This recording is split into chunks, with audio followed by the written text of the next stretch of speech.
Peace, and thank you for tuning in to another quick episode of the Urban Equity Consulting Group YouTube channel.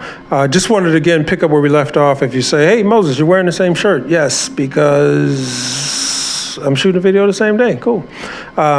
So we talked a little bit about job hunting and then the job hunting process. And one of the things that we talked about is kind of disaggregating the ideal of working in government, right? So looking at federal government, city government, state government, county government, and all of those a person should do when they're job hunting. So you should really be making a list, and at the top of that list is government, and then, you know, boxes and buckets of all the different opportunities or sub-agencies under government. The next thing I want to talk about, and, you know, kind of using some sharp language in this one, so listeners beware, if you're really looking at employment opportunities, go volunteer, right? And that sounds really sharp to people. They don't want to hear that word. Some people say, well, I ain't working for free. Well, if you decide not to spend your time investing in yourself, because that's what it is, if you are not spending your time investing in yourself, then there are certain skills that will still lie dormant in you that you won't know how to do. But if you took the time to go invest in yourself and go work for an event management company as a volunteer, think about all the things that you can pick up, right? And maybe not just like, hey, I'm just going to open the door for people, but I'm going to learn some of the back end functions. What if you volunteered for a bookkeeping or accounting firm? You can learn the language and the lingo as part of it. What if you volunteered as a estimator inside of a construction company? You intern. You can learn procedures and processes.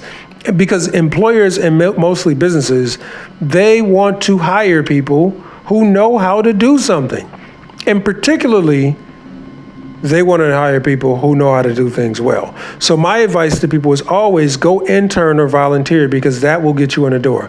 The other major thing when it comes down to employment seeking, job hunting, and I could not say this enough, is network. You have to network. Example, I moved to DC and I knew two people, maybe three. My cousin who moved here 2 years before, my brother who moved in 07, I moved in 08.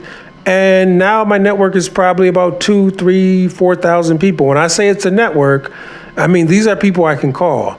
And the way that was developed is some of these individuals work in real estate. So if there's 100 major real estate developers, then I know 30 of them. And when I say I know them, I have their telephone numbers. I can meet them at their office. I know their assistant's name.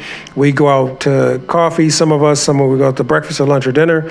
Then the construction community, then the university community, the arts community, the nonprofit community.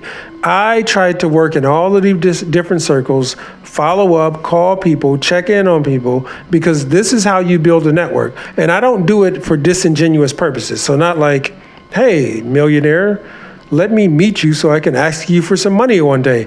That's at the bottom of my totem pole, right? I don't have an interest in mind like one day I'm going to think about the time where I need to ask them for $1 million or something. The reality is if you get to know people, naturally people seek to benefit one another in a relationship, right? That just tends to work out.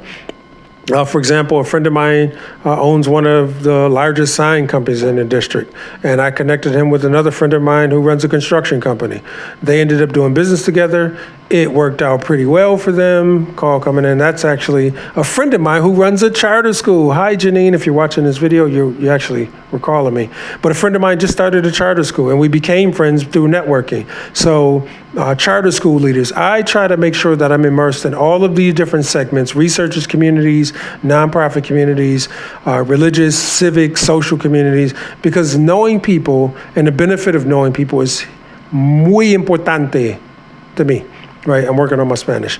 So a few extra tips if you're job hunting, if you're seeking for a job. I know a lot of people are down thinking about transition during COVID. Even if you're thinking about transition into a new field, one of the best things that you can do is intern, volunteer, and network. Last tip I'll give you, and there are hundreds and thousands of maybe tips that people can give, is I often tell people, and I'll do a more robust and in-depth, set up informational interviews. Sometimes when you do a job interview, people are asking you questions. Write down yourself a list of questions, maybe 20 of them, and find a leader that you'd like to talk to and interview them in the field. So those are quick tips. Urban Equity Consulting Group, welcome to our YouTube channel. We'll continue to post great content for you to chew on. Thanks. Peace.